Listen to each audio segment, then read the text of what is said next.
and welcome to the second of this year's installments in the State of Democracy Lecture Series. Today we are extremely fortunate to host Professor Charles Murray of the American Enterprise Institute.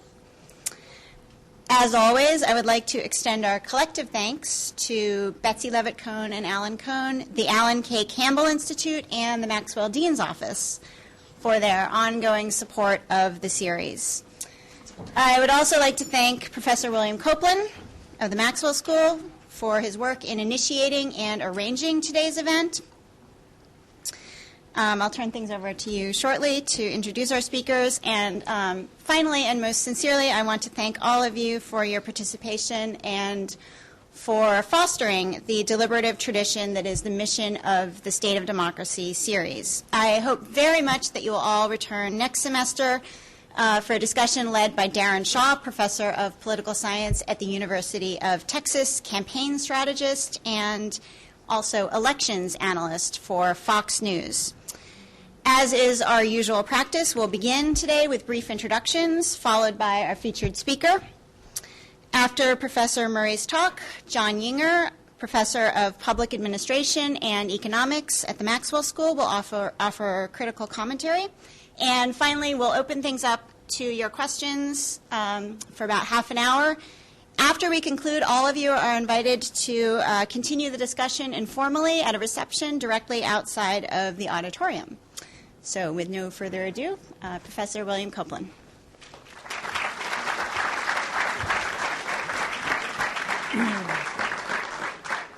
Thank you. It's great to see everybody here. I think we're going to have a pretty exciting discussion.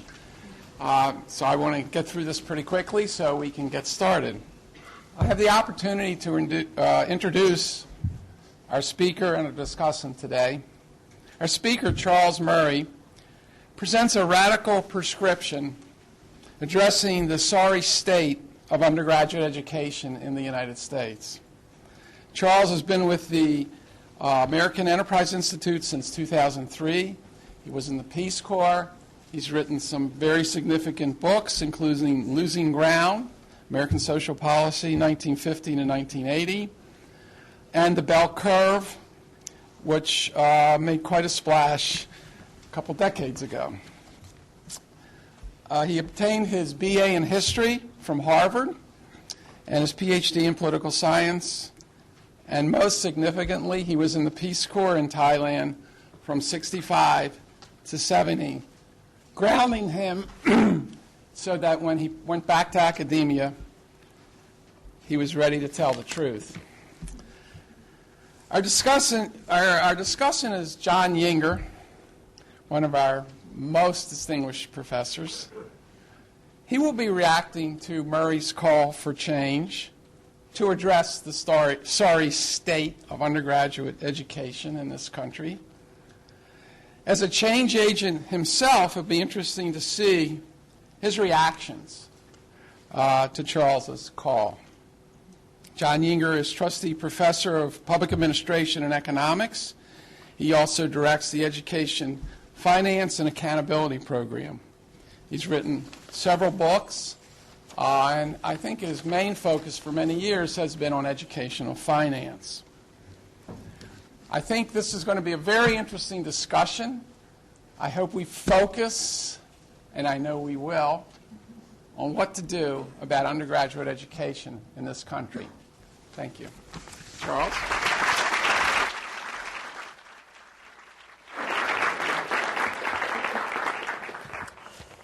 Well, this has two special meanings for me coming to Syracuse. The first is that I have been here before. I was here shortly after The Bell Curve was published, and this session has got to be better than that one was. I mean, we're talking 300-400 people chanting signs, lots of signs, lots worse than that sign. And I didn't really have a real good time that night.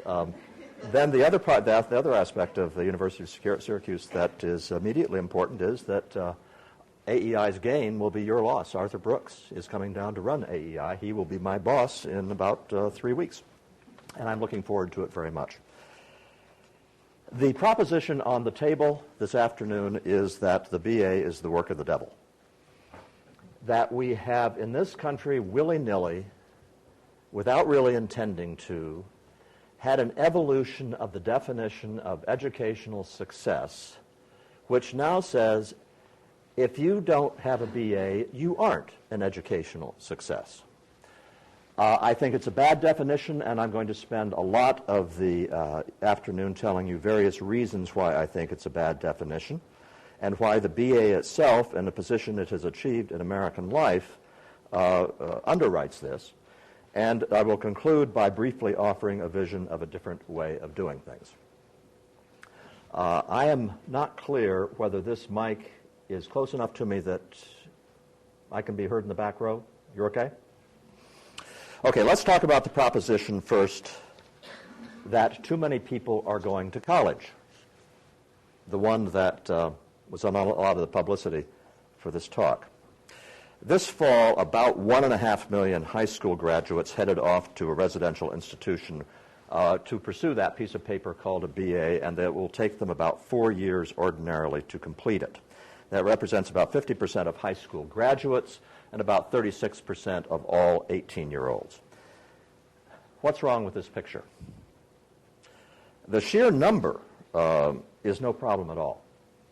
Almost all young people need more training than high school can offer. The question is simply what kind of training? Why a BA?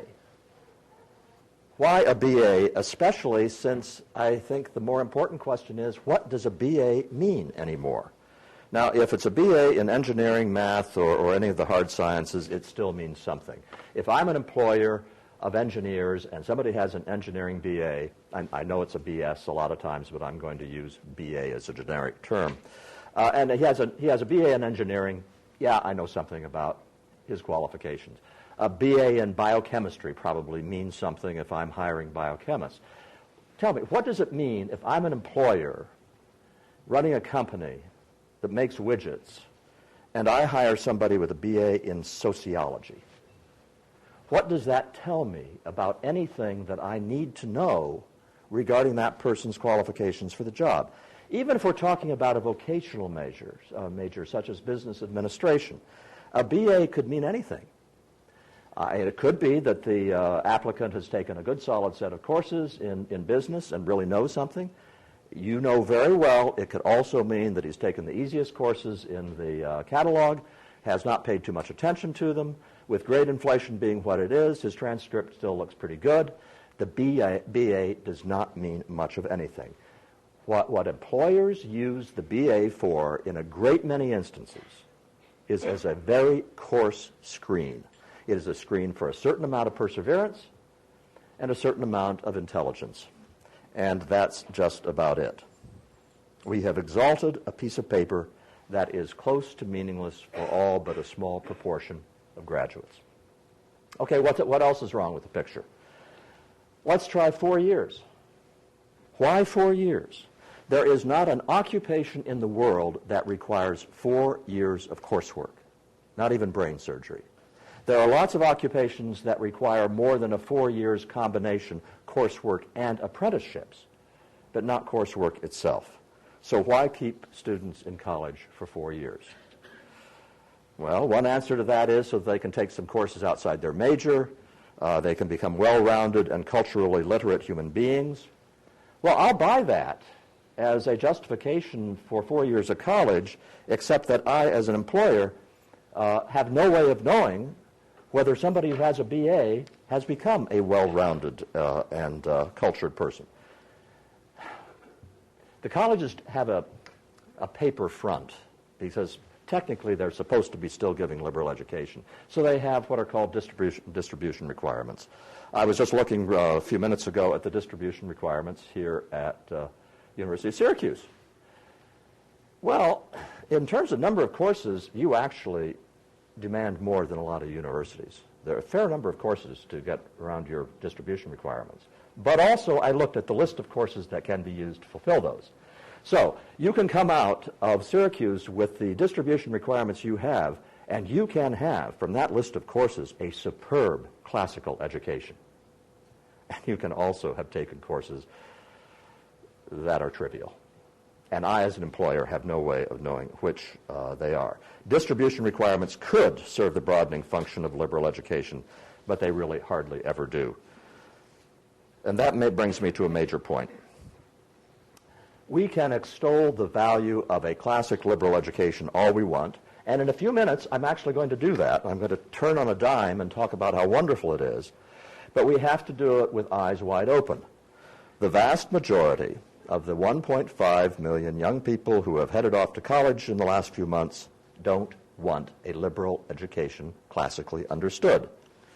Now, some of them don't know what they want at all. Mom and dad are paying for it. College is a good time, so why not? There is a self-selection process, which means that probably not too many of those people are in this lecture, because they don't really think that going to a lecture at 4 o'clock on a Friday afternoon is something they want to do. So I'm willing to believe that you, by and large, vast majority, definitely do have something that you want out of college and that you are here for a purpose. But an awful lot of you are here at college not because you want a classical liberal education, but because you want to learn how to make a living. And that's fine. You shouldn't have to go to a 4-year residential institution to do that. And that leads to something else that's wrong with that picture of 1.5 million young people trooping off to college. We live at a time when there is an explosion of alternative ways of acquiring the training that you want to get to learn how to make the living that you want to make. There's not just the proliferation of community colleges that do that. It's the information revolution. You can now, this is a trivial example, this is an easy one, this has been around for years. You can get CDs that you can put into your CD player in your car with lectures on virtually any college course you want, taught by superb lecturers, much better than the average lecturer I had when I went to college, for about $100 or so. But it's not just that. You have distance learning of all kinds, where you do have direct interaction between students and teachers. I've done some of those. And I've got to say, you can tell me that, well, it's just not the same in a video link as it is being in the same room. Maybe, but to me, the quality of the interaction is I've done, seminars where I'm sitting in a studio in Washington, D.C., and I'm talking to a seminar of kids at St. Olaf College in Minnesota. They felt to me like an ordinary seminar with ordinary interactions. And all of these things that we have today, that the quality of them is improving at an exponential rate. I mean, when you think about what can be done with distance learning and internet resources for education, and think 5 or 10 years out, sort of compare that to the cell phone that you used back in the late 1990s with the BlackBerry or the iPhone or similar contrivance that you have today in terms of the range, the power, and so forth. The same thing is going to happen with education. So, what are the justifications for going to a residential institution and staying there for 4 years? The 800-pound gorilla, the endlessly repeated justification is that you get a huge wage premium if you have a BA. You make a whole lot more money over the course of your lifespan. Well, I want to suggest a few reasons that the vaunted wage premium for the BA isn't all it's cracked up to be. I'm not denying the basic point. Econometricians have established beyond a shadow of a doubt that you do make a lot more money if you have a BA, and that remains true after controlling for IQ and other abilities. But you've got to forget about the averages when you're talking about your own expectations for your life's income. I want to use a specific example here. I won't go with Joe the plumber. He's gotten enough already. Well, let's go with a kid. He's in high school, and he's thinking about becoming an electrician as one option, or going to college, getting a degree in business administration, and becoming a business executive as his other option. Now, I'm going to stipulate a few things about this young man. I'm going to stipulate that he is at the 70th percentile of intellectual ability, which is, he's pretty smart. He's smart enough that he can get a BA in today's world without too much trouble. I will also stipulate that he is exactly average in emotional intelligence, the qualities of interpersonal ability, intrapersonal self-discipline, and so forth. He's just average, not bad, not good. And the third stipulation is that he's at the 95th percentile in the kinds of visual spatial skills and small motor skills that enable some people to take a piece of equipment and understand it in 3 dimensions and how it works and how things fit together a lot better than other people can. He's at the 95th percentile in that. So what we're looking at then is somebody who has the potential to become a really, really superb electrician and who has the potential to become only an average or below average business person. I can say that because I've stipulated that he has a certain level of ability, and when he's going out to compete for management jobs, he's going to be competing for people who have much higher abilities in those kinds of things that are valuable for being a good manager. Well, at that point, it becomes very relevant for him to ask not what the average wage is for electricians and for business executives, but to ask what the wage is for an electrician, say, in the top 10% of the distribution. Now, that turns out to be $70,000.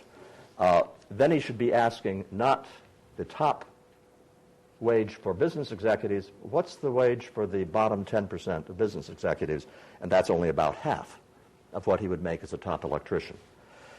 It's also not just income he has to consider. There's also job security. There is a good way to make sure that you can always find work, and that is to be really, really good at what you do. When corporations downsize, as they are doing as we speak, they lay off mediocre managers a whole lot faster than they lay off first-rate electricians. And if you're talking about globalization, it's a whole lot easier to outsource jobs to India for mediocre managers than it is for first-rate electricians. What I have said about electricians is true throughout the American job market. The income for the top people in a wide variety of occupations that do not require a college degree is higher than the average income for many occupations with a BA. And it's a seller's market for those jobs. I submit to every other adult in the room who runs a household that what I'm about to say is true. We can find a first-rate physician or a first-rate lawyer in a nanosecond. Finding a first-rate electrician is really hard. We can get mediocre ones. You can't find first-rate ones. That's income and job security. Now let's talk about intrinsic rewards. And we're getting into a topic that I probably feel as intensely about as any that I'm going to discuss today. We have sold a bill of goods to America's young people, and it's been done by the parents and the teachers alike, which makes it sound as if the world is divided into a pile of good jobs over here that require a BA. And if you can't get those, you're going to have to be satisfied as a checkout cashier at Walmart. That's not the reality of the job market. The American job market is filled with all kinds of jobs that are a lot more fun, a lot more intrinsically satisfying than a typical job done by a white-collar worker who has a BA. I'm not saying you can't find job satisfaction with a BA. I am saying that the idea that somehow being a white-collar professional is more satisfying than being a master carpenter is ridiculous on all sorts of dimensions. It may be for some people with certain kinds of predispositions. It's not going to be for others. My occupation, the way I spend my time every day, with rare exceptions like coming to Syracuse, is I get up at about 6:30 in the morning and I go to my office and I sit in front of a computer screen until about 6 o'clock that night, occasionally tapping on a keyboard. I'm having a wonderful time. It's not for everybody. There's nothing more intrinsically fun and satisfying about that kind of work than there is about a whole bunch of other kinds of work. And the idea that there are good jobs and bad jobs and they're defined by the BA is pernicious nonsense. Finally, there is the overarching consideration in deciding what career to pursue that is so important that it's hard to express it adequately. The deep satisfaction of being very good at what you do and knowing it, compared to the deep melancholy of being mediocre at what you do and knowing it. Well, as I've made these arguments to friends while I was writing the book, I have gotten a reaction that went something like this. They say, Charles, face facts. The meaning of a liberal education in college has evolved. The traditional liberal education is still available for the students who want it, but the curriculum is appropriately broader now, and it includes those courses for vocational preparation that today's students want. And anyway, I'm missing, they tell me, the other important functions of college. That 4 years of college gives people of that age a chance to encounter different kinds of people, to discover new interests, to decide what they want to make of their lives. And if it's true that some of the students spend too much time partying, well, that was true at Oxford in the 19th century as well. Lighten up, they tell me. Well, if the only kids we had to worry about were the kids who are on college campuses and doing reasonably well, things wouldn't be so bad. But 64% of all American 18-year-olds don't go to college. And of those who do go to college, about a third drop out before they get their BA, often having piled up huge student loan debt in the process. Overall, about 3/4 of American adults do not have a college degree. Now, if these numbers had been produced in a culture where having a college degree wasn't a big deal, they could be interpreted as the result of young adults deciding that they didn't really want a BA after all. Instead, these numbers are produced in a culture in which having a BA is a very big deal indeed. If the BA still had some unique value, then it would still be worth preserving. We could say, well, it's too bad everybody can't have one, but we need the BA for some essential purpose. But the BA doesn't mean anything for the vast majority of people who hold one. Let me not mince words. That benign view of college that I gave a few minutes ago is the one that my friends told me applies to the children of the upper middle class and their parents. And that's a very large proportion of the people in this room. We're doing just fine under the current system. Thank you very much. Let me recast the situation from a different angle. Imagine that America had no system of post-secondary education, and you were made a member of a task force that is supposed to design one from scratch. Ask yourself what you would think and how you would react if one of your colleagues submitted this proposal. First, we will set up a single goal to represent educational success, which will take 4 years to achieve, no matter what is being taught. We will attach an economic reward to it that seldom has anything to do with what has been learned. We will urge large numbers of people who do not possess adequate ability to try to achieve that goal, wait until they have spent a lot of time and money, and then deny it to them. We will stigmatize everyone who doesn't meet the goal, and we will call the goal a BA. You would conclude that your colleague was cruel, not to say insane, but that is the system we have in place. There must be a better way.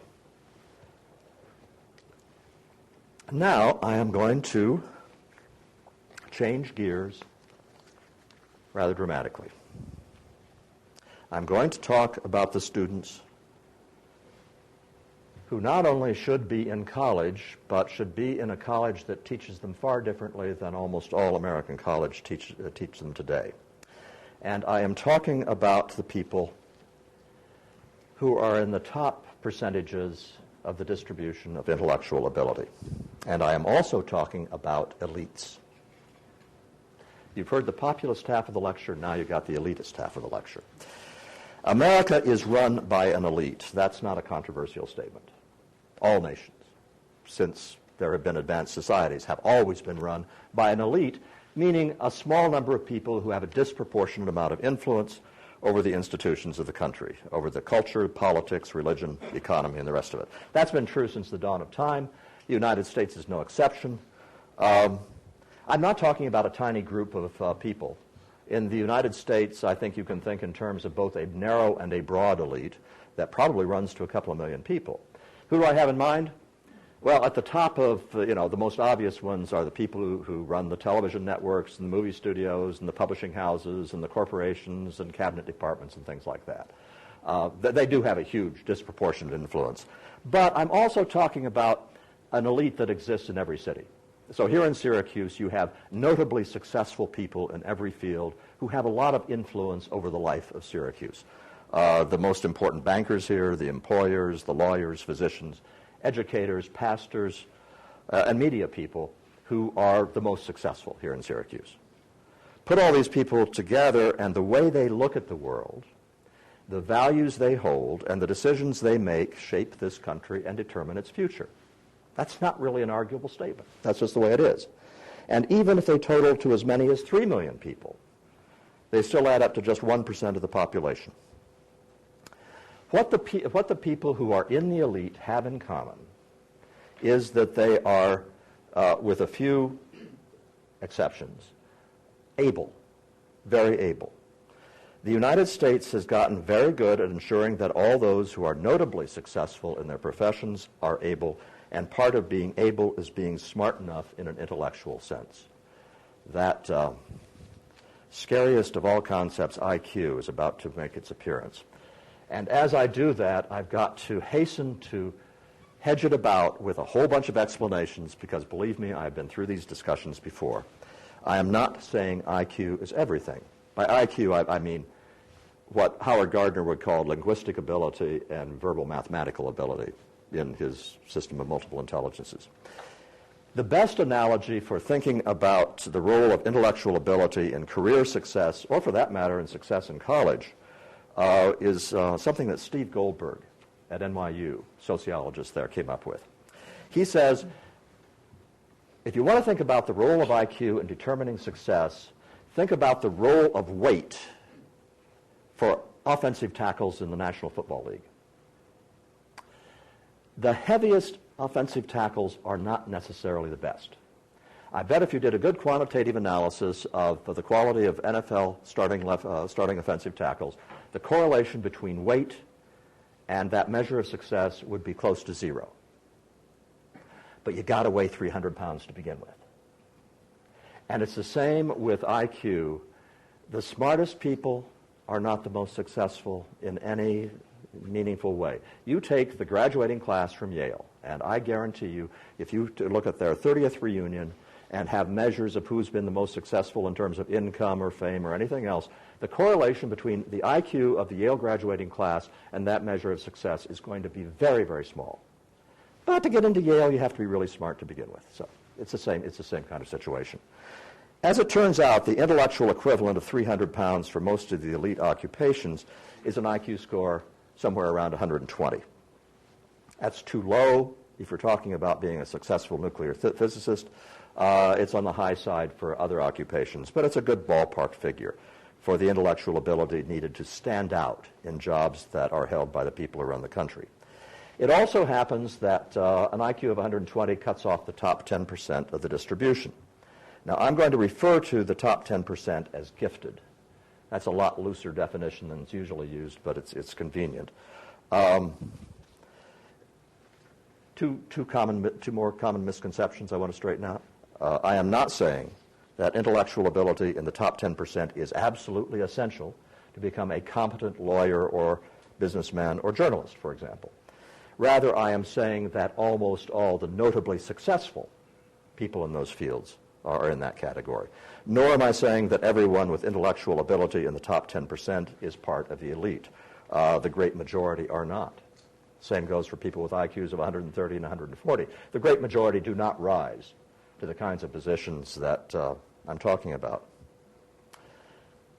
And I will also say that because of the self-selection issue, first, you're in this university, a solid, strong university that's pretty selective, and also that you came to this lecture, you've got a self-selection thing. A lot of you are in the top 10%, and a lot of you are in the top 5 and the 2%. So I'm going to be talking more or less to you for the rest of the time. The problem with your education as undergraduates is not the quality of the professional training. We have some of the best in the world. The problem is your training as citizens. The gifted include almost all the people who run the country, and they almost all go to college, as you are.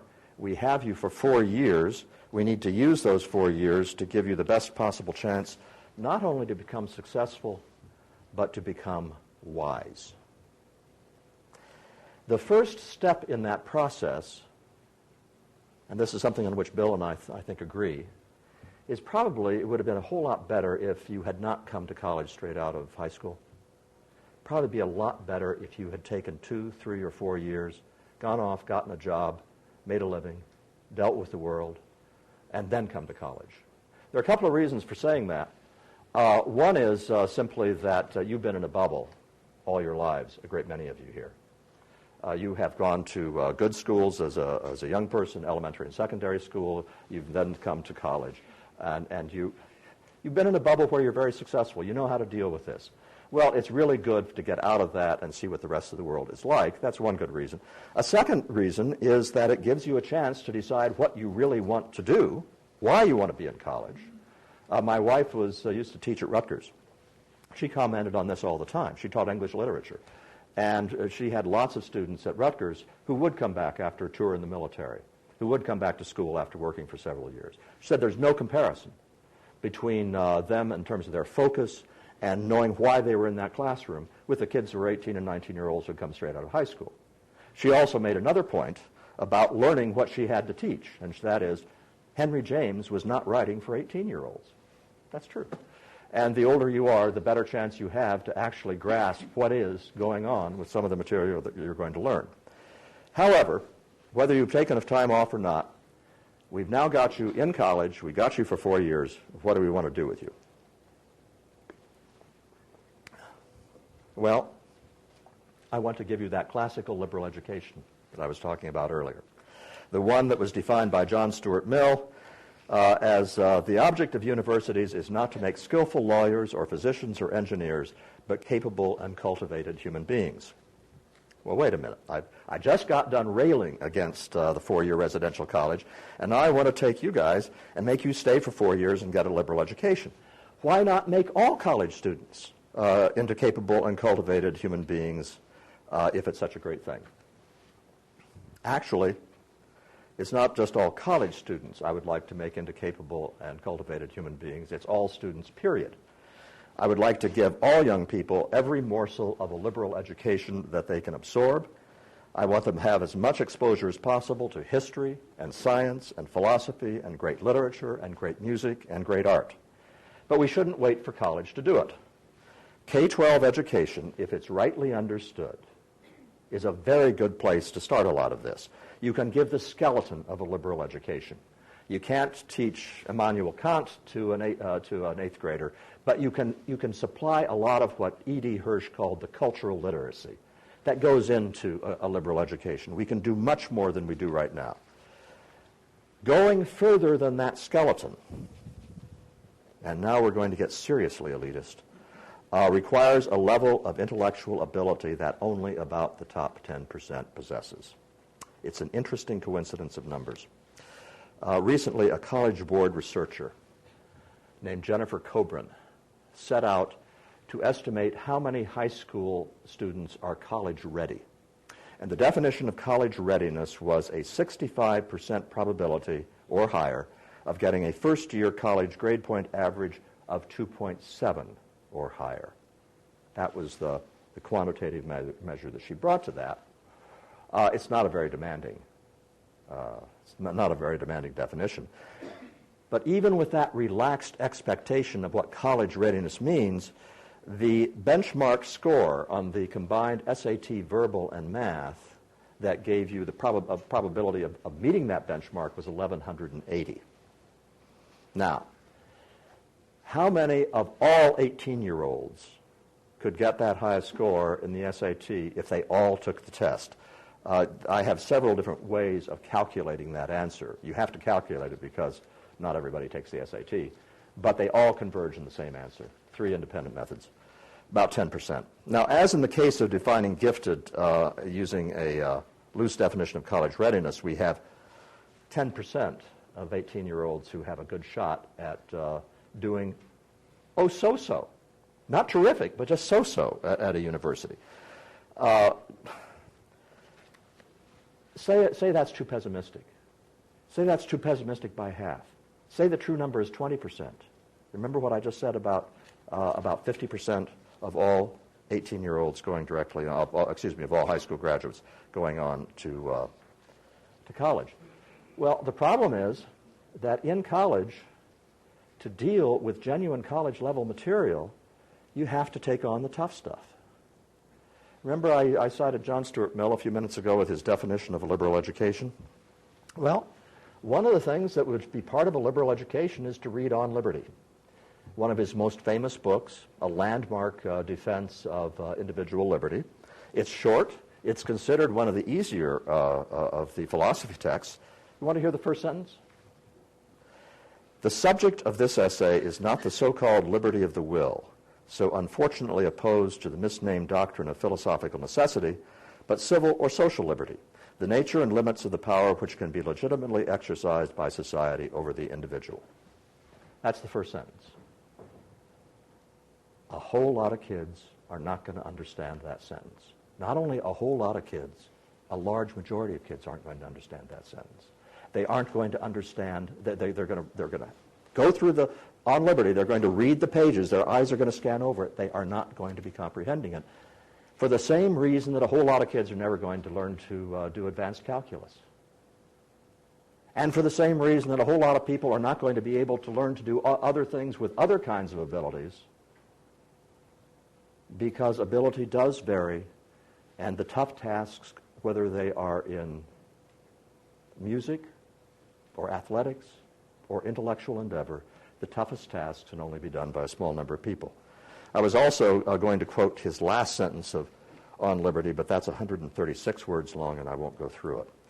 Mill is one of the more accessible philosophers, and On Liberty is one of Mill's more accessible works. The textbooks for a solid liberal education aren't any easier than that. You know that from your own experience in these last few years. Take a random paragraph. Go back and pick up a random paragraph out of one of your textbooks. I used page 400 for the ones I chose for the book. And just read it and say to yourself, how many of the kids, well, I can't ask you to say how many of the kids in your high school could have read and understood that paragraph, because most of you went to high schools that were fairly selective. How many kids pulled randomly off the streets in a random selection from the entire population could understand that paragraph? It's easy to make the case for the sciences that only a small proportion can deal with genuine college-level material. The same is actually true of the humanities and social sciences. So, it would be nice if everyone could acquire a fully formed liberal education, but they cannot. And a few of those who could actually want to. Once we have the gifted in our clutches at college, what do I want to do with them? Well, the basics are rigor in verbal expression, rigor in forming judgments, and rigor in thinking about virtue and the good. The good with a capital G. Rigor in verbal expression is the byproduct of courses in philosophy, history, literature, and the arts that require term papers, stringently graded for syntax, logic, and coherence. As for simple grammar and spelling, you make many mistakes in those, and the instructor is just supposed to give the paper back to you without even going on with it. That's the basics. Then you've got coherence in syntax, logic, and coherence. There's more to be said than that, but that's really what it comes down to. Professors teaching courses of intellectual depth who let students know that it's not good enough to be glib, and it's not good enough to just get your thoughts down on paper and rely on people to understand what you really had in mind. Rigor in forming judgments develops in partly the same way, but there are components of rigor in forming judgments that lend themselves to specific courses of study. The evaluation of data as a part of forming judgments is an example. Statistics aren't just for nerds anymore. Nobody in this audience can have an informed opinion about global warming or an informed opinion about secondhand smoke or whether No Child Left Behind is working or any other policy issue without a thorough understanding of probabilities. The reason that you can't have an informed opinion is because you can't assess the arguments that are being made absent that kind of information. Rigor in forming judgments is also fostered by learning lots and lots of history, and the reason that it's fostered by that is because it develops pattern recognition. Pattern recognition is a key to accurate judgments. It's what separates the child prodigy in chess from the grandmaster who's an adult, who not only has the raw ability that the child prodigy has, but has tens of thousands of positions from past games in his head that he can apply to the current game. When you read the daily newspaper, what history does is help your pattern recognition. Now we come to rigor in thinking about virtue and the good. To my mind, the most important thing that is missing from the education of most of the gifted.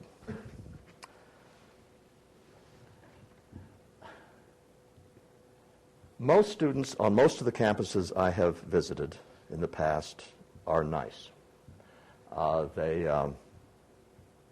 Well, not after the bell curve they weren't, but in more recent appearances they have been nice. They are not racist or sexist or homophobic. They want to be generous to those who are less fortunate. Most of them say please and thank you. But being nice is not being good. Living a nice life is not living a good life. And one of the special tasks in the education of the gifted is to steep you in the study of what good means. Good as it applies to virtue, and the good capitalized as a way of thinking about how to live a human life. Well, virtue by whose definition? A bunch of dead white males or what? It's actually not a daunting issue. The great ethical and religious systems of the world are in such remarkable agreement on the core issues that, practically speaking, any of them will do. Take the Aristotelian and Confucian systems, the two most influential secular ones. If you have children who grow up to be courageous, temperate, able to think clearly about the consequences of their actions, to be concerned with the welfare of others, with a sense of obligation to set a good example to others in their own behavior, and to accord others their rightful due, all of which are absolutely central tenets of both Aristotelianism and Confucianism, do you really care whether your children are raised to be good Aristotelians or good Confucians? The problem is when you are raised in no tradition at all and instead buy into the reigning ethical doctrine of contemporary academia, non-judgmentalism. If you were being taught merely to be tolerant, that's okay. But that's not what you're being taught. Non-judgmentalism goes much further, proclaiming that it is a sin to make judgments about the relative merits of different ways of living. Non-judgmentalism is the inverse of rigor in thinking about virtue, which is a task that, above all else, requires the formation of considered judgments. For thinking about the good, it's not sufficient just to think about virtue. It's also necessary to think about what it is that is peculiar to being a human being and what is the excellence that you're trying to realize in a human life. Here the great traditions do diverge, and I'm a multiculturalist. I think that if you tap into a variety of traditions, you will know more about conceptions of the good than if you restrict yourself to any one tradition. The problem is when you don't study any of them.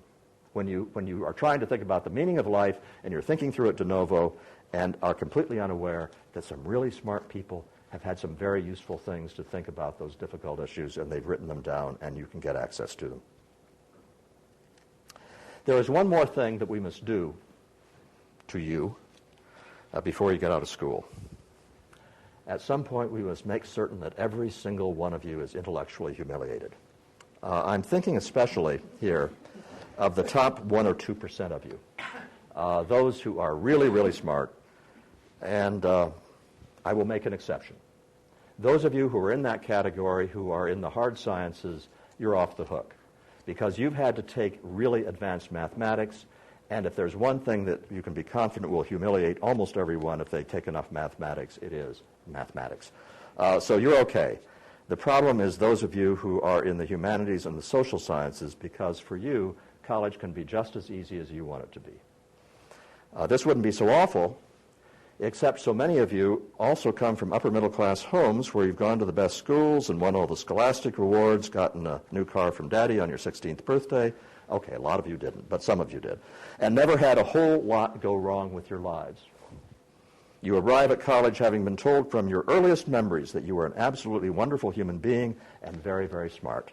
And too many of you are going to leave college without ever having reason to doubt that. So I want all of you to fail in some academic task. There's not a lot of sadism in that. There's a little bit of sadism, perhaps, but there is an urgent need, and I'm dead serious, to make sure that our luckiest children gain perspective on themselves and their fellow students and fellow human beings. you've got to understand when you see other people fail and struggle at academic tasks, what it's like. You've got to be able to say, I know what it feels like, and be telling the truth. But empathy is not the chief reason that I want you to hit the wall. It is even more important that you achieve humility. There is a wonderful maxim. George Christian was a press secretary for Lyndon Johnson.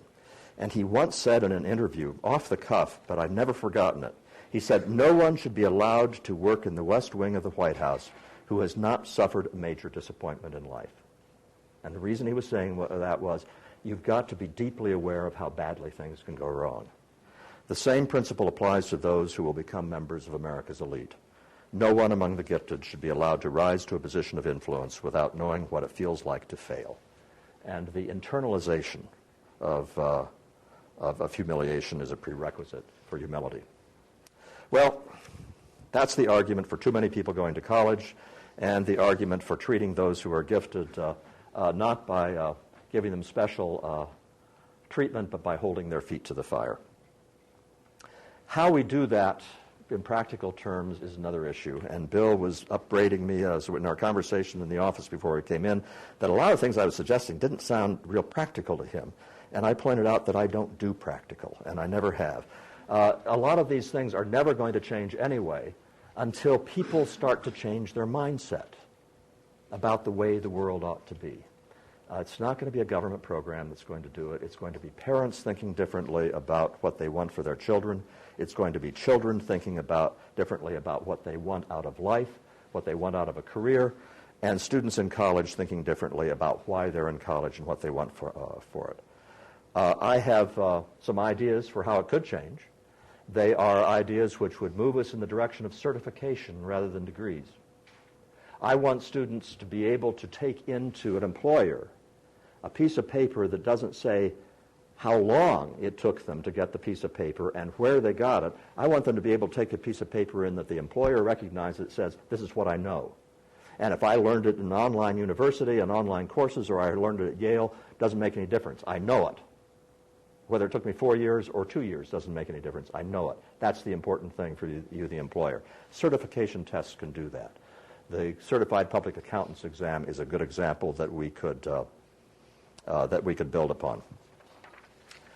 I'm afraid that when it comes to reinstalling liberal education that I can't be so optimistic about the possibilities because market forces are not working in our favor. The most important market force, the consumers who buy the product, are hopeless. When it comes to shopping for colleges, upper middle class parents act like drugged up pop stars on Rodeo Drive. They buy by brand name, they pay huge premiums without asking for value in return, and after they've ordered the product, they don't follow up to see if the supplier delivered. It's not a situation that inspires sellers to improve their product. Change in mindset has to come first, and that's what I'm trying to achieve with what I've been writing. I began this lecture by saying that we have willy-nilly adopted a bad definition of educational success in this country. Ever since, I have been circling around what I think is a better definition, and maybe it's time that I told you what it is explicitly. I have an intellectual lodestone that has been threaded into every book I have written for the last 20 years. The lodestone is what philosopher John Rawls dubbed the Aristotelian principle. Rawls, in turn, distilled it from books 7 and 10 of the Nicomachean Ethics, but it goes like this. I'm using Rawls' wording. Other things equal, human beings enjoy the exercise of their realized capacities, and this enjoyment increases the more the capacity is realized. I want you to think about that not as something that a famous philosopher said. I want you to think about that as a deep truth about being human. We enjoy the exercise of our realized capabilities. That's what gives us satisfaction. As matters stand, we have erected an artificial layer cake in education. With the high school diploma as one layer, the community college is another layer, undergraduate college is a third layer, and professional or graduate schools as a fourth layer. It is artificial because at bottom we are all engaged in the same process. Everyone is trying to realize his or her capacities. The acquisition of competency in business administration or in Greek philosophy is rightly seen as the very same process as the acquisition of competency in cooking or welding. Human beings realizing their capacities. This is not idealism. This is reality. Everyone in every occupation starts as an apprentice. Everyone in every occupation, if they are good enough, become competent and are journeymen. The best become master craftsmen. This is as true of business executives and Greek philosophy professors as it is of cooks and welders. Educational success needs to be redefined accordingly. The goal of education is to bring young people to adulthood having discovered things they enjoy doing and doing them at the outermost limits of their potential. The goal applies equally to every young person across the entire range of every ability. There are no first-class and second-class ways to enjoy the exercise of our realized capacities. It is a quintessentially human satisfaction, and its universality can connect us all. The first step in making that connection is to topple the BA from its artificial, unwarranted, and pernicious pedestal. Thank you very much.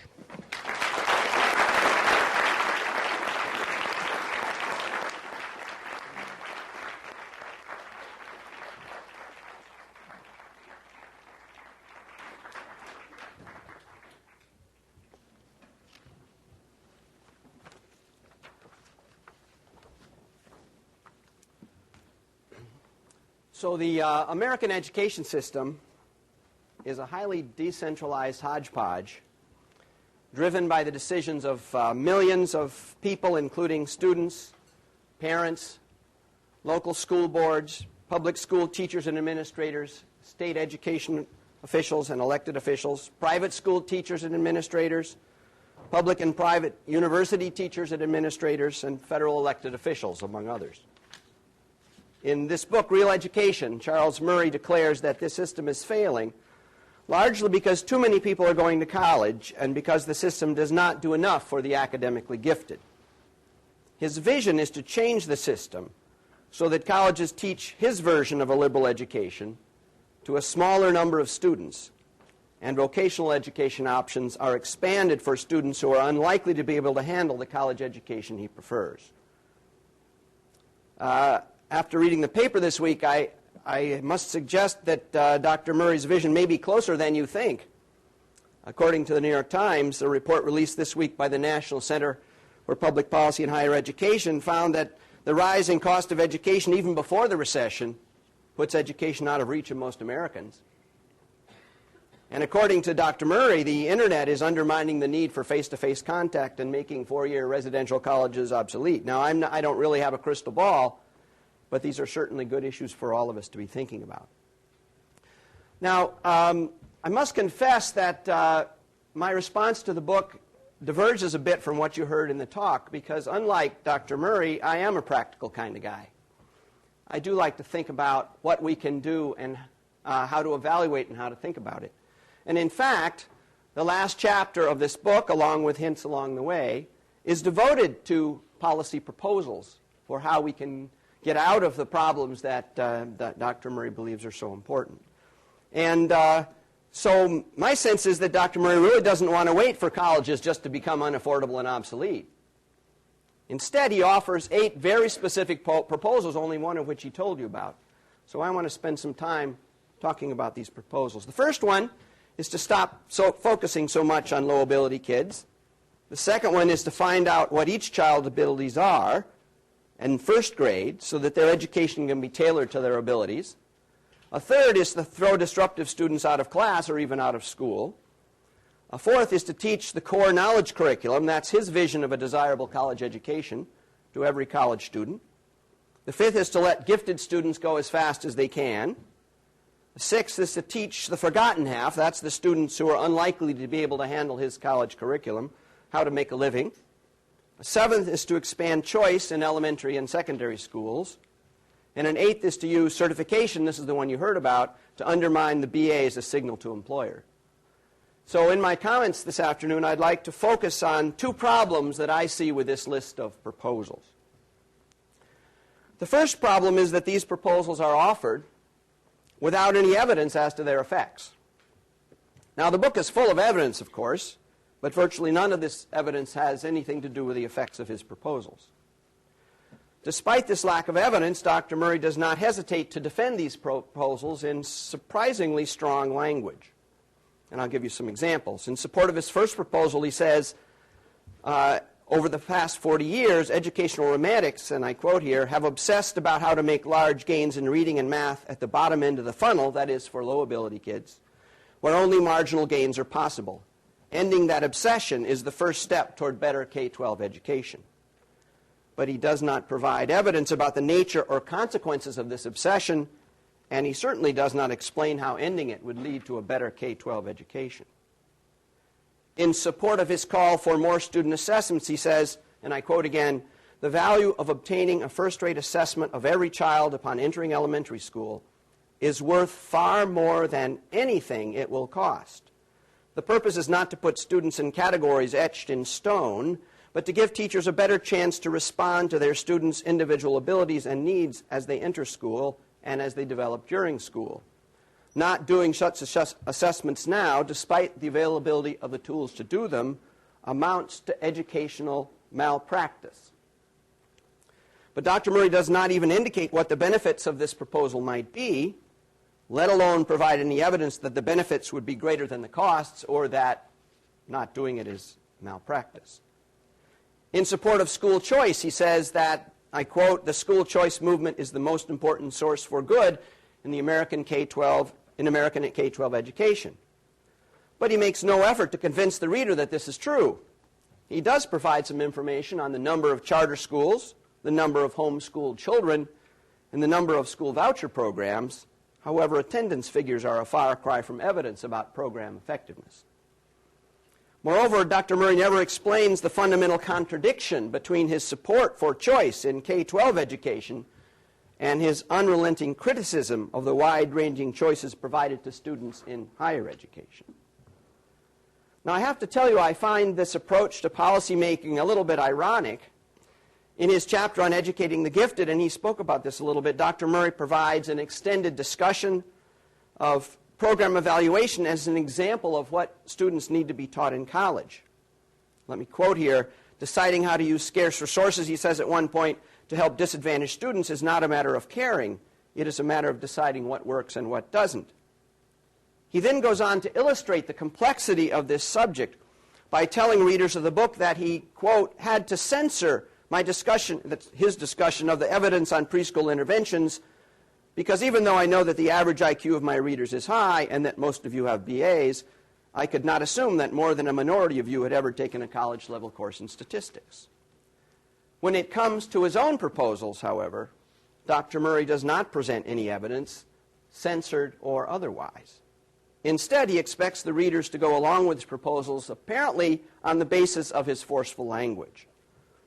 Now, to add to the irony, Dr. Murray designs a very large experiment to test his theory that innate ability determines academic success to a very large degree, but then he offers no such experiments to determine whether any of his proposals would have the effects he claims for them. At the end of the book, Dr. Murray tries another tactic to convince people he is right, namely insults.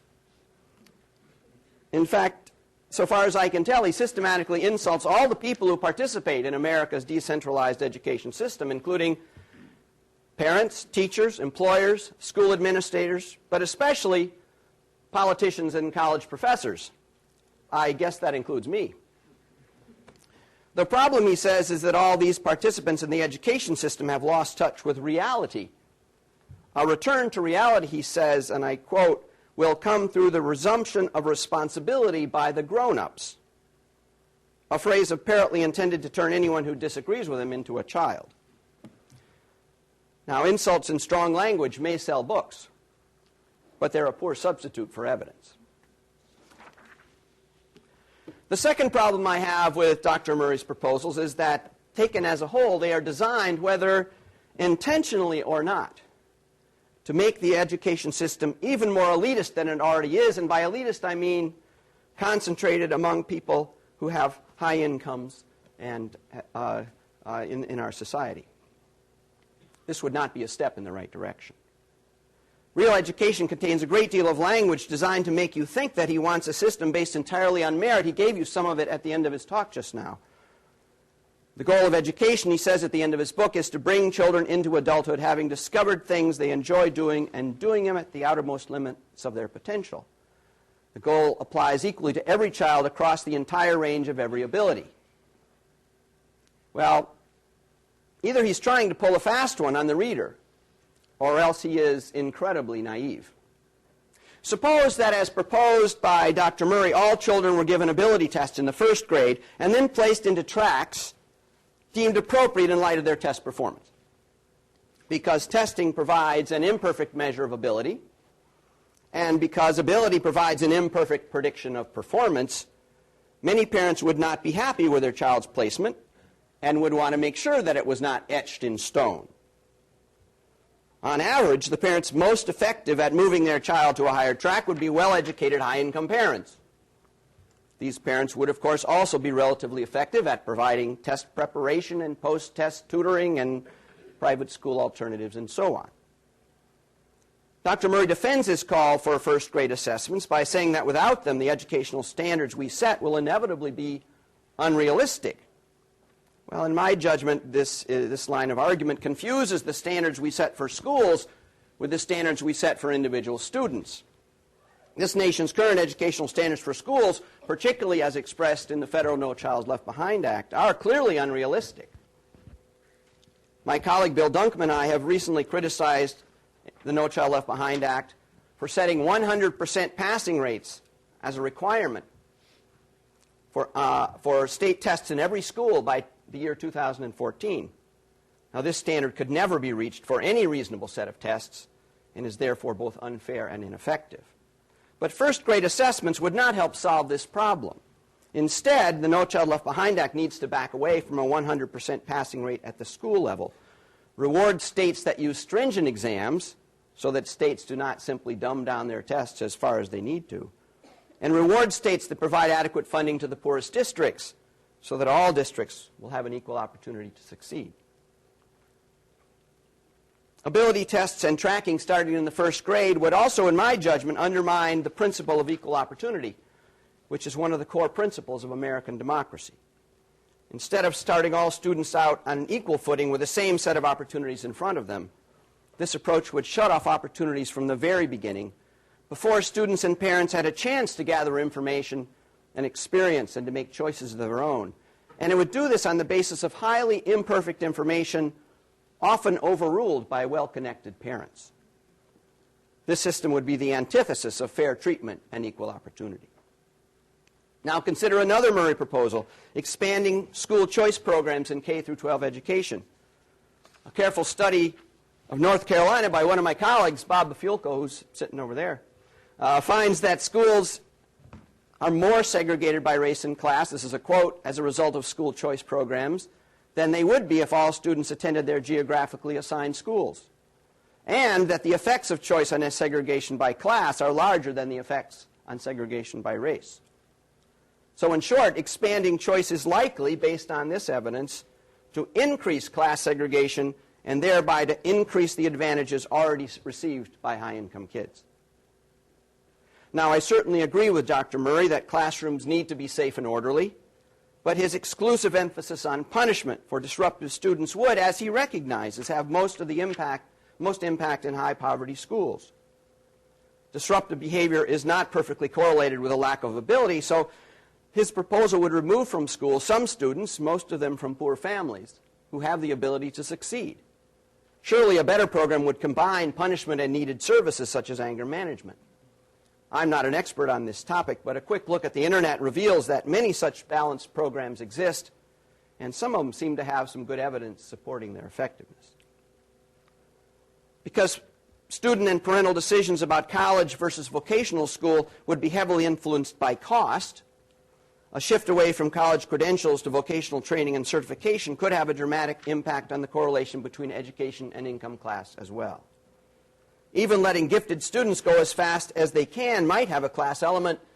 Students out of sync with their cohort would have much more complicated schedules, for example, which higher income families might be better able to accommodate.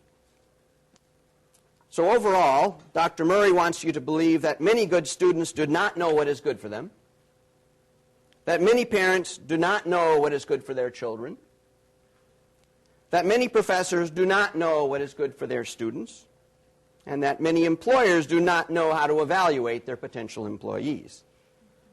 These people would all make better decisions if they would just listen to Dr. Murray, or to use his insulting phrase, if they would just start to act like grown-ups. From my point of view, however, the diversity in our system of education is a great strength.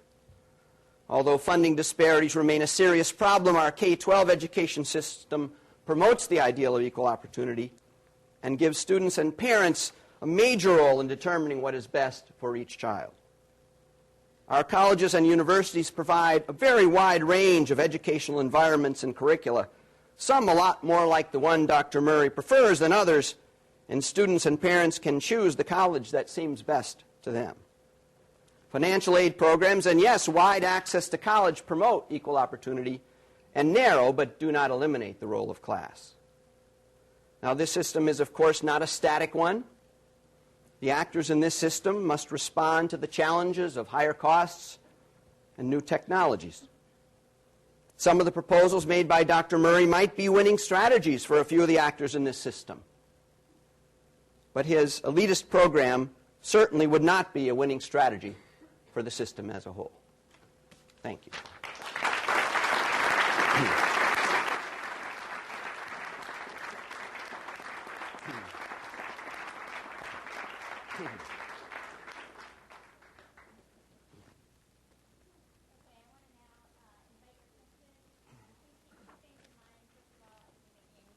Judgments about distributive justice here, which requires both theoretical and practical training and expertise that I may or may not have. And also, we're recording this, and so please wait before beginning to speak until Bethany or Kelly arrives with a microphone.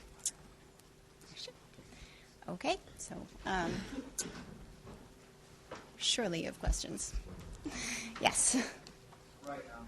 You actually made a statement that there is not a perfect correlation between somebody.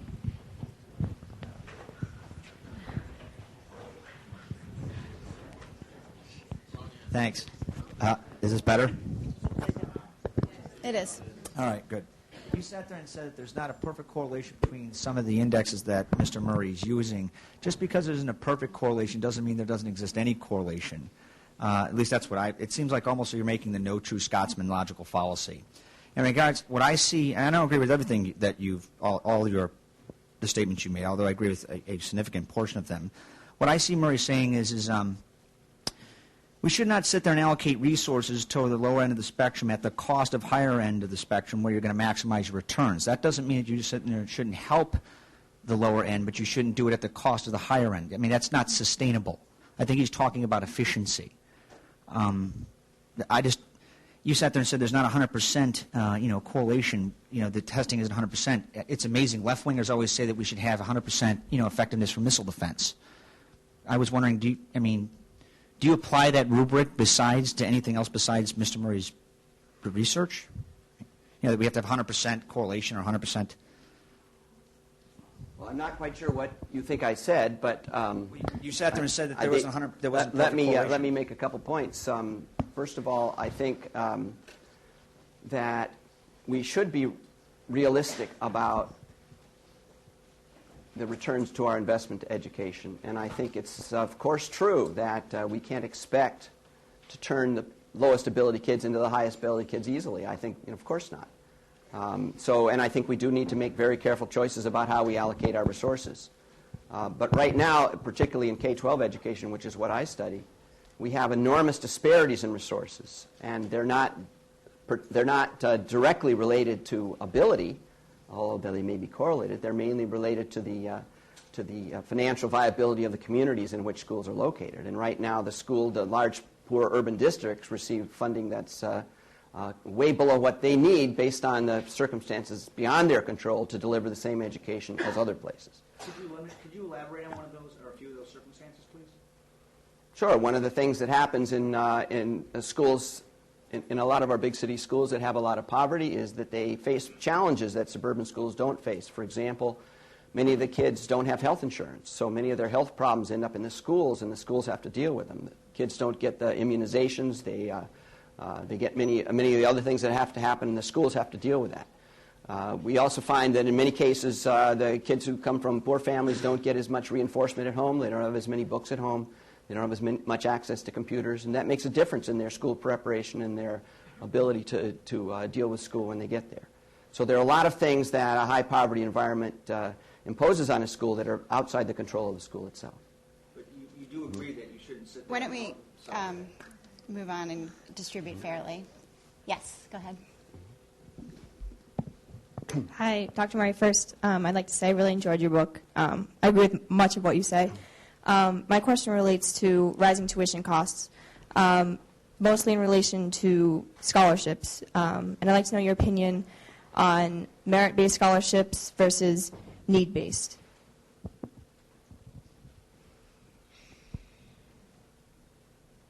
I'm pausing because it's not something I've thought about. And when I get a question I haven't thought about, what I really ought to do is not try to answer it. Merit-based scholarships, if somebody gets a scholarship and their parents have a lot of money, why not just make it an honorary scholarship? That's my sense of, well, you use your scholarship money for kids who wouldn't be able to go to college otherwise. That would be my general policy, but I have not thought in detail about that. Yes.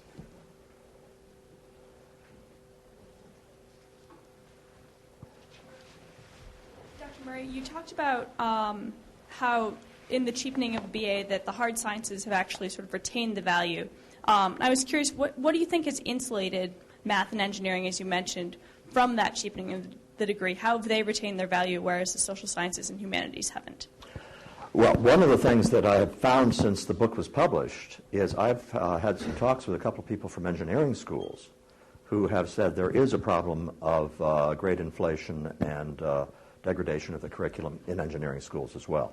The main thing that has kept insulated the hard sciences and math is, in order to do physics, for example, you got to be able to do calculus, advanced calculus.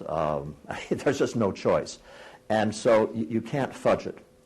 It's also true, I would argue, that if you're going to study Western civilization, the history of Western civilization at a college level, there are also some things you can't fudge. You've got to be able to read the tough stuff. You've got to be able to comprehend it, and not everybody can do it. And that there's an actual underlying objective standard that's just as tough as learning physics. Maybe not just as tough. But it's much easier to fudge it in the soft science. You dumb down the textbooks. You have easy history textbooks with short sentences and small vocabulary and the rest of that. You don't make them read the original sources. They can do it in Cliff Notes version. You can't do that with calculus if you're studying physics. You actually got to know it. So the nature of the requirements for studying in the sciences, the hard sciences, gives them some insulation. Okay, yeah. Go ahead. I just have a brief question concerning international students, and maybe this won't go over well in this room, but I found a lot in my classes. I went to two schools this school and as well as my undergraduate institution, big mania to attract as many international students as possible, especially when you're working in the liberal arts. A lot of them are not qualified, I shouldn't say that, but just their English is not up to speed. And I find that, I'm just wondering what your opinion on this is, if this is also hurting, because it's one thing to have international students maybe in sciences, but when it's, a lot of the reading and writing, I'm just wondering if you think that's also an effect. Excuse me, I'm not making any enemies here. For any kind of performance standard in the classroom, I think it should not just be blind to the usual gender, race, class, and all that. It should be blind to everything. If you are teaching a course that requires mastery of English that someone does not have, the fact that it's not their fault that they don't have the mastery of English doesn't make any difference. That course is not for them. In the same way that an advanced calculus course is not for someone who doesn't have the training and ability to deal with advanced calculus. good and bad have nothing to do with it. This is what the course is. This is what you got to do to be able to deal with it. If you don't have that, you shouldn't be in it. Yeah. Go ahead. Just wait for Kelly. This question's for Professor Murray. I hope I recall this correctly because I'm going to quote you from your book, but I think you said that IQ was set by age 6 in the book. Is that correct? Sometime around there? Close. You're close. Okay. It's by age 6, the test results are getting more stable. Okay. My question is, wouldn't it be best to try to increase education below 6 so that the whole bell curve shifts to the right, kind of grow the pie so everybody's smarter? Well, when it was said that I presented no evidence for we do not know how to make major improvements at the low end of the distribution, actually I did not present any evidence in Chapter 5. I presented that evidence in Chapter 2. Rather substantial evidence, and there's a whole lot of it. We've had many intensive preschool interventions. All right? They are of varying quality, but by now we have a very large literature on these, and there is not a whole lot of scholarly dispute. There's always some. There's not a whole lot of scholarly dispute about the envelope within which those results reside. So that are there statistically significant gains from some of the most intensive preschool programs? The answer is yes. Do those gains, which follow immediately from the pretest, do they persist? The answer is they attenuate within the few years, and 4, 5, 6 years out, they are down to levels which are substantively insignificant. You can still have improvements that would be cost-effective in a macro sense, but they are not. Here's what we don't know how to do. We just do not know how to take a youngster who is, let's say, having real problems at preschool, way preschool, 1 year, 2 years, give them an intensive intervention and have the control group or the experimental group be way above the control. We don't know how to grow the pie. Will we ever know how to grow the pie? Maybe. We ought to keep trying. But do we right now? The answer is no. And I will go to the wall for that as an accurate empirical statement of the state of knowledge. Well, I think some people would have many of the scholars in this would have a much more optimistic view about preschool interventions, that the most intensive preschool interventions have socially significant effects that last a long time. Now, they don't happen to be IQ, but they happen to be other outcomes that are very significant. And most of the scholars that look at this that I've seen find that on a benefit-cost test, those interventions are very powerful. Now, you notice that the recommendation I read at the end was not evidence about preschool. It was that we should back away from helping kids at the bottom. Well, that's not that evidence doesn't tell us exactly how to back away or what the gain from that would be. In fact, we have a lot of consensus that more intervention at the pre-K level is an effective thing to do. Many states are now moving to that. Many scholars are supporting it. Of course, the evidence is uncertain, and there's disagreement about it, but there's a pretty broad consensus that we need to be doing more in that line.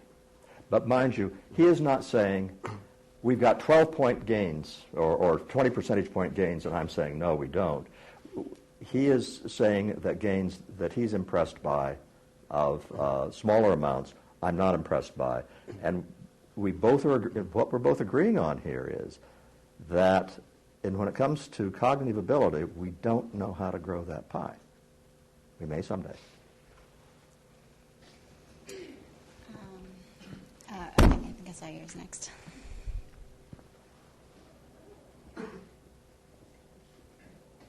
Dr. Murray, one point of yours with which I strongly agree is that at age 18 or age 20, we simply don't know what we want to do. We have this impression that, well, you should go to college, you should try this. And, I was one of those children that I was encouraged with my parents, as basically everyone in this room was.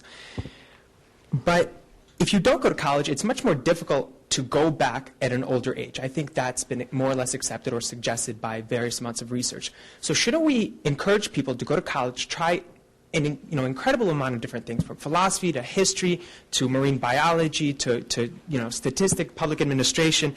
And if they happen to find something that they like, they'll pursue it. And if not, then they can do the other, become an electrician, a plumber, a carpenter, a painter, whatnot. Shouldn't we encourage them to try as many things as we can? Well, I don't agree with the proposition that it's hard to go back to school.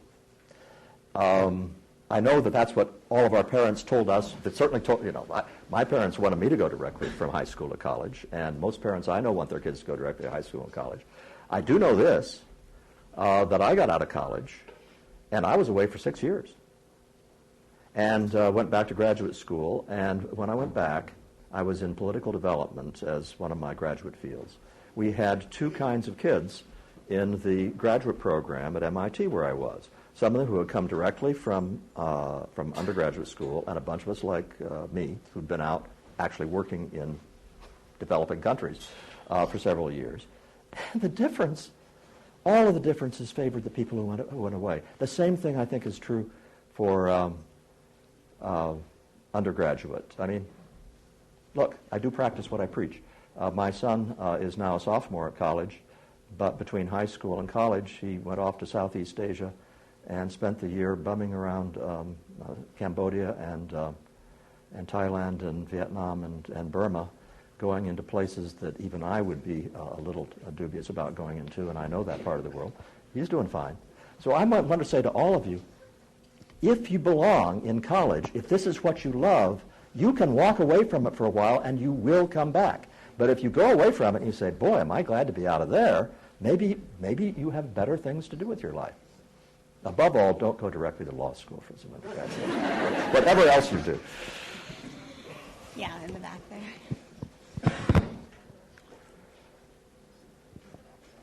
Yes, you. You had given a snippet of Mills and leading that as a ideal of what students should be able to understand in order to be college capable. If that's your understanding, then what then is the purpose of education and the role of teachers and instructors? Ability, intellectual ability. Let's talk specifically about linguistic ability. Everybody can learn to read at a rudimentary level, but the everybody business is quite rudimentary. Now we're not talking preschool intervention anymore. We're talking about comprehensive school reform programs of many types that have been funded by the government at very large amounts of money, and we have lots of different models trying to raise the performance in being able to read complex text. Okay?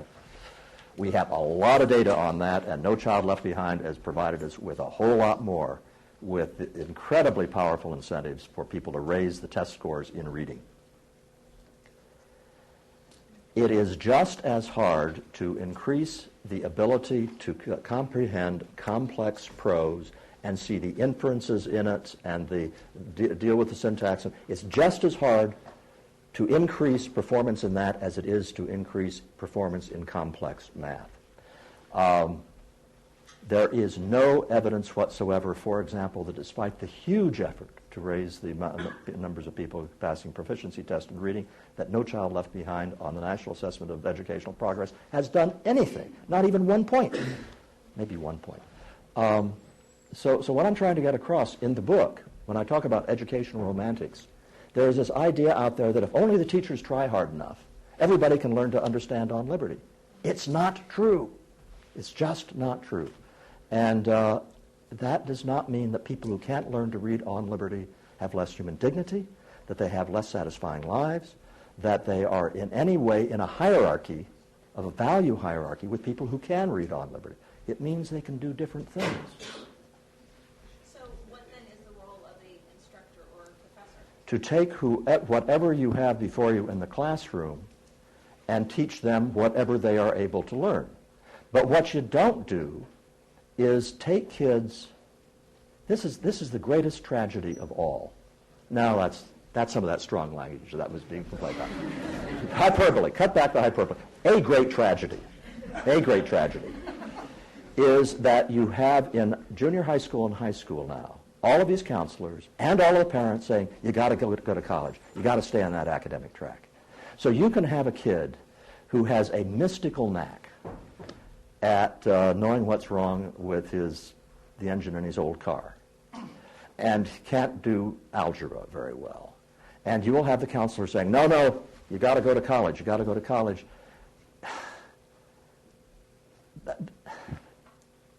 It is not a question of saying, oh, the people who can go to college are better, and the vocational education is what we'll do for those people who can't go to college. It is, you want to get to adulthood having discovered things that you love to do and learn to do them well. And you go with what those things are.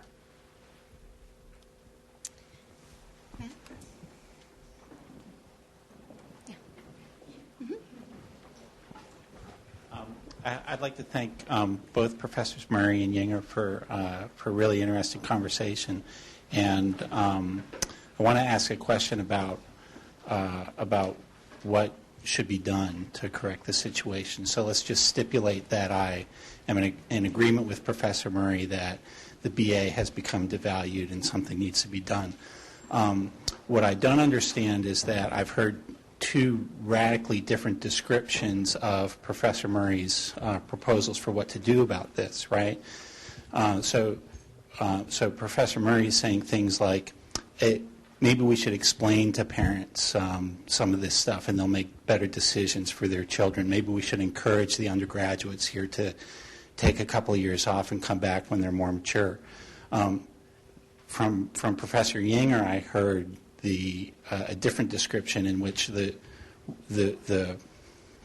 way to correct the situation is to give standardized tests, for the state to give standardized tests to all first graders to track kids at a really young age into certain tracks, things that sound like the worst excesses of some of the utopian regimes of the past century.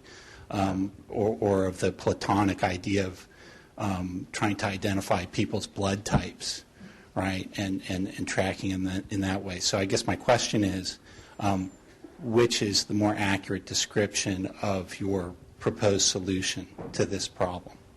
Why don't I talk about the 6-year-old thing, since I didn't mention it all in the speech? I do want to have a thorough assessment at 6 years old. And I thank Professor Yinger for, he did read that I didn't want that etched in stone. I discussed that at more length. I say, look, you watch how the kids are doing. You use these tests as part of a combination of teacher observations, and you do retesting to catch developmental changes. So that's all the parts of the way it's not etched in stone. But I want to tell you what the origin of that is. It's not the only justification for it, and I have permission from my son to tell this story. My son has a 40-point difference between his verbal and his performance IQ. 40 points. This does not mean that he's above average in math, but really way above average in verbal. It means he's way above average in verbal. He is way below average in math. Okay? Way below the average. He had an extremely supportive home. It's one of these upper middle class homes where we watched over the homework. We got tutoring. He was trying hard and all that. And finally, about 8 or 9, we went through an extensive battery of tests, and we identified this story. That he was, to go back to the question earlier, there was no way he was ever going to learn calculus. That just wasn't in his repertoire. We shouldn't have had to wait until he was 8 or 9 and spend hundreds of dollars, particularly if we were a poor family, to have gotten that information. It is educational malpractice, given the availability of these tools, for my son not to have had this situation identified earlier when other things could have been done, which by 8 or 9 or 10 were harder to do, okay? And what was true of me, a person with financial resources, and supposedly a high enough IQ that my wife and I should have glommed onto this earlier, are doubly true for parents who are in worse circumstances. The advantages of having that thorough testing program at age 6 are not for the rich people. Okay? Okay, the powers that hold the microphone have told me we have time for one more question, so I will take one from the very back of the room in the yellow sweatshirt.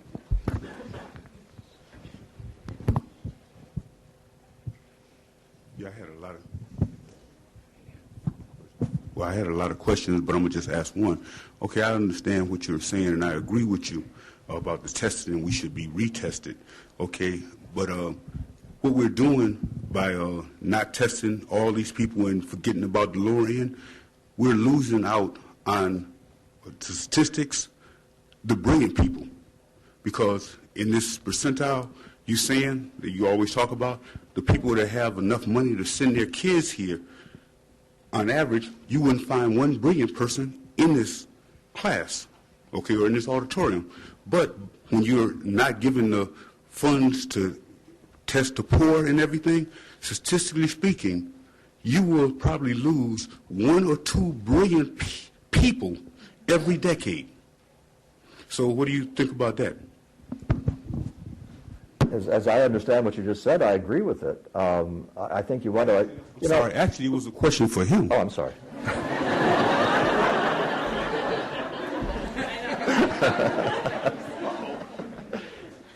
Well, I think that the question of testing has many different dimensions to it, and there are certainly types of tests for disabilities that should be done whenever possible and as soon as possible. But we're talking here in the book. Dr. Murray is talking about testing for ability. And my opinion is, as I said in my remarks, that testing for ability at the very beginning of school would have is likely, in my opinion, to have very dangerous consequences for the way our schools operate. And I'm not in support of it. Your schools are just based on what you would make economically after you finish school. What I'm talking about is these brilliant people that will help save the world. You're losing them. That's what I'm talking about. I don't think that testing in first grade has anything to do with losing them. Well, yes, because a brilliant child is born percentage-wise to a larger number of people, not the elite that you are so-called coming to, okay? So you need to test everyone so you can start getting the brilliant people up here so we can change the world. All you're doing right now is educating people to get jobs. And when we have a crisis in the world, those people that's educated for those particular jobs won't help us. Well, I've long been an advocate of improving education in our poorest communities, and I think that's a more promising route to go than testing in first grade. Okay, I think we're probably about wound up now, so please join me in thanking Professors Murray and Winrow.